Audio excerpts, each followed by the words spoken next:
कभी कभी हम अपनी लाइफ की कंपैरिजन दूसरों से करते हैं और सोचते हैं कि वह कितनी सुंदर है, उसकी हाइट कितनी अच्छी है, वह कितनी खुश है, जैसे उसकी लाइफ में कोई प्रॉब्लम ही ना हो। यह सोचकर हम खुद को दुखी कर लेते हैं।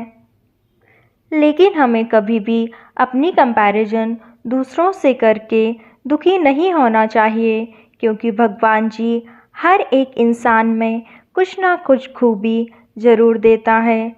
बस ज़रूरत होती है तो इस खूबी को पहचानने की, थोड़ा और निखारने की।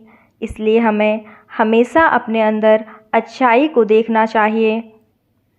आज मैं आपको एक कौवे की खुशियों की चाबी की कहानी सुनाऊंगी। लेकिन उससे पहले, अगर अभी तक आपने मेरे चैनल को सब्सक्राइब नहीं किया है तो प्लीज़ मेरे चैनल को सब्सक्राइब कर लीजिए, वीडियो को लाइक कीजिए और शेयर कीजिए। तो चलिए शुरू करते हैं। एक कौवा था। वह हमेशा अपने रूप रंग को लेकर दुखी रहता था। उसे भगवान से हमेशा शिकायत रहती थी कि भगवान ने उसे यह कैसा रूप दिया है, यह कैसा रंग दिया है। काला काला कोई रंग होता है क्या? मुझे कोई भी पसंद नहीं करता।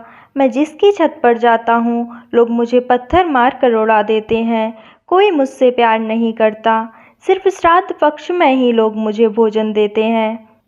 यह सोचकर कौवा रो रहा था, और कौवा जिस डाली के ऊपर बैठकर रो रहा था, उस डाली के नीचे एक साधु महात्मा तपस्या कर रहे थे। जब कौवे के आंसू साधु के ऊपर गिरते हैं तो उनका ध्यान टूटता है और वह देखते हैं कि कौवा रो रहा है। वह कौवे को बुलाते हैं और पूछते हैं, बताओ कि तुम क्यों रो रहे हो? तब कौवा कहता है कि साधु महाराज, मुझे भगवान ने एक ऐसा रूप दिया है, एक ऐसा रंग दिया है। काला काला क्या कोई रंग होता है? मुझे कोई पसंद नहीं करता।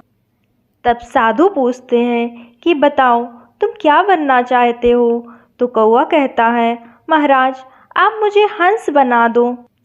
हंस का कितना अच्छा रंग है, सफ़ेद, उसे सभी पसंद करते हैं। मैं भी हंस बनना चाहता हूँ। महात्मा बोलते हैं, ठीक है, मैं तुम्हें हंस बना तो दूंगा, लेकिन मेरी एक सलाह है कि इससे पहले तुम हंस से मिल आओ।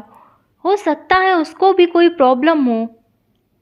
कौवे को साधु की बात सही लगती है। वह कहता है, ठीक है महाराज, पहले मैं हंस से मिल आता हूँ, उसके बाद आप मुझे हंस बना देना। यह कहते हुए कौवा उड़ते उड़ते हंस के पास पहुँचता है और कहता है, हंस भाई, आपका कितना सुंदर रूप है। सभी आपको कितना पसंद करते हैं। सभी आपको बुलाकर फ़ोटो लेते हैं। सभी आपसे कितना प्यार करते हैं। हंस बोलता है, तुझे और कुछ भी कहना है तो कह। कौवा बोलता है, हंस भाई, आप ऐसे गुस्से में क्यों कह रहे हो? आपका जीवन तो कितना।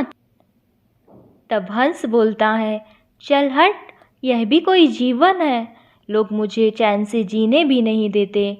अपने साथ फ़ोटो खिंचवाने के लिए लोग मुझे पत्थर मारकर उड़ाते हैं। इससे अच्छा तो मैं भी कौवा होता, कम से कम आराम से तो रह सकता।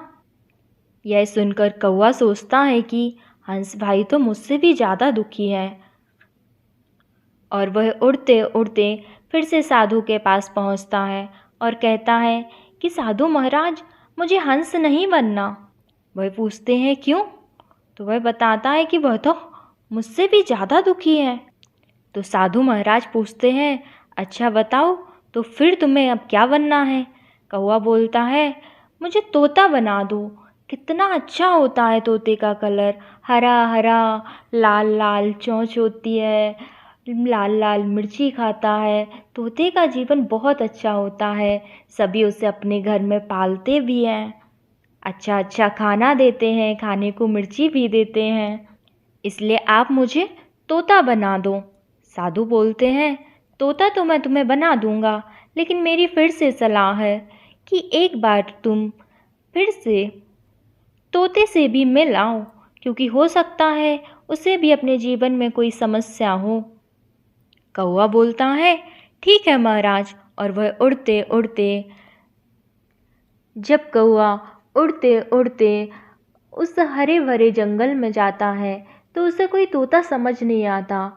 फिर उसे एक तोता दिखाई देता है। वह तोते के पास जाता है और कहता है, तोता भाई, तुम्हारा जीवन कितना अच्छा है। हरा हरा रंग, लाल लाल चोंच, लाल लाल मिर्ची खाते हो। सभी आपको कितना पसंद करते हैं। लोग आपको अपने घरों में भी पालते हैं। आपका जीवन बहुत अच्छा है। तोता बोला, चल हट, ये भी कोई जीवन है। हरा रंग ये भी कोई रंग है। अगर हम पेड़ पर बैठ जाएं तो हरे पेड़ और हम में कोई अंतर भी ना कर पाए। अभी तुमने भी 3-4 चक्कर लगाए पेड़ों के, तब जाकर मैं तुमको दिखाऊं। और हमें लोग पिंजड़ों में पालते हैं। पिंजड़े में तुम ही बताओ, आज तक कौन खुश रह पाया है। सभी को एक स्वतंत्र जीवन पसंद होता है। सभी आज़ादी चाहते हैं। कौवा सोचता है, बात तो यह भी सही है। तोते का जीवन भी कितना कष्टदायी है।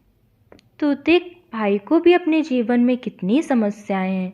नहीं नहीं, मैं तोता नहीं बनूंगा। यह सोचकर वह उड़ते उड़ते फिर से साधु महात्मा के पास जाता है और कहता है, साधु महाराज, मैं तोता नहीं बनूंगा। तोते भाई की लाइफ में तो बहुत प्रॉब्लम है। फिर साधु महाराज बोलते हैं, अच्छा बताओ, तो अब तुम क्या बनना चाहते हो। लेकिन याद रखना, यह तुम्हारा अंतिम मौका है। इसके बाद मैं अपने ध्यान में लीन हो जाऊंगा। तोता बोलता है, ठीक है महाराज, आप मुझे मोर बना दो। मोर तो अंतर्राष्ट्रीय पशु है, उसे तो पक्का कोई प्रॉब्लम नहीं होगी। आप तो मुझे मोर ही बना दीजिए। लेकिन साधु महाराज बोलते हैं कि एक बार तुम मोर से भी मिलाओ, शायद उसके जीवन में भी कोई समस्या हो। कौवा बोलता है, ठीक है महाराज, मैं अभी मोर भाई के पास जाता हूँ और उसके बाद आप मुझे मोर बना देना। और यह कहकर कौवा उड़ते उड़ते मोर के पास जाता है और कहता है, मोर भाई, आपका जीवन कितना अच्छा है। इतने सुंदर सुंदर पंख, रंग बिरंगे पंख। जब आप नाचते हैं तो लोग मंग, आप तो अंतर्राष्ट्रीय पक्षी भी हैं। मोर कहता है, चल हट, ये भी कोई जीवन है। हमारे जीवन में ही हमसे हमारे पंखों को अलग कर दिया जाता है। चाहे कानूनी रूप से हमारा शिकार करना प्रतिबंधित हो, लेकिन लोग छुपकर हमारा शिकार करते हैं। यह भी कोई जीवन है।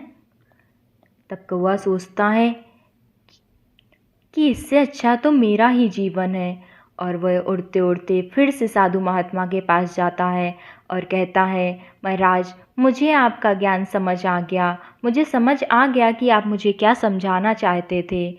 जो जीवन मिला है उसी में खुश रहना चाहिए। मुझे अपने जीवन का मूल्य समझ आ गया। थैंक यू महाराज, मैं आपका ज्ञान समझ गया और आज से मैं अपने रूप रंग को लेकर कभी दुखी नहीं रहूँगा, हमेशा खुश रहूँगा। और यह कहकर कौवा उड़ जाता है। दोस्तों, इस कहानी से हमें यही सीख मिलती है कि हमारी खुशियों की चाबी हमारे अंदर ही होती है। बस ज़रूरत होती है उस चाबी को ढूंढने की, अपनी खुशियों को अपने अंदर ही ढूंढने की। जैसा कि मैं हमेशा कहती हूँ, आपकी पहली ज़रूरत आप स्वयं है। इसलिए खुद को खुश रखिए, तभी आप दूसरों को खुश रख पाएंगे।